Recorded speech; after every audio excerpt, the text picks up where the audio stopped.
जय जगन्नाथ मु अम्लान नायक एबेकार latest update जहाँ कि वेदर फोरकास्ट डिपार्टमेंट तरफ आसूची कि वेलमार्क लो प्रेसर रे परिणत है अंडमान सागर में सृष्टि होता लघुचापटी आसंता 24 घंटा मध्य अवपात व डिप्रेशन रूप नापी जाऊँगी ता छड़ा आउ गोटे लेटेस्ट अपडेट कि आसंता 14-15 तारीख मध्य पुणी एक लघुचाप सृष्टि होगापी जाऊँगी से अंडमान सागर में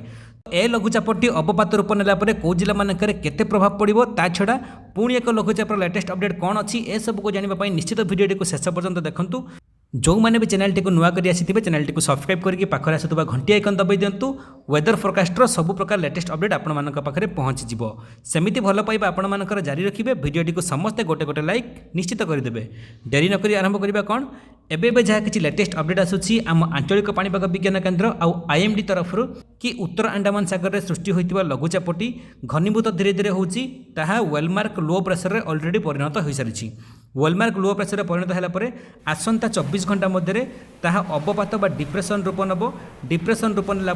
आसंता काली राति किंबा 12 तारीख सकाळ सुधा दक्षिण ओडिशा उत्तर आंध्र प्रदेश देकी गति करिवो जार प्रभाव रे आसंता काली ठारू आम ओडिशार अधिकांश जिला मानकरे प्रबल रु अति प्रबल मात्रा रे वर्षा होबार संभावना अछि जोथि पई कि पाखापाखि 11 रु 12 जिला मानकु सतर्क सूचना जारी करा जायछि 4 जिला मानकरे हेवी रेनफॉल बा अति प्रबल वर्षा होबार संभावना अछि जेमिति कि आपणकर गजपति गंजाम रायगड़ा पुरी ए 4 जिला मानकरे heavy to very heavy rainfall होबार संभावना अछि ता छड़ा 7 रु 8 जिला मानकरे प्रबल वर्षा होबार संभावना अछि जेमिति कि आपणकर कंधमाल कलाहांडी कोरापुट मालकानगिरी नवरंगपुर जगतसिंहपुर ता छड़ा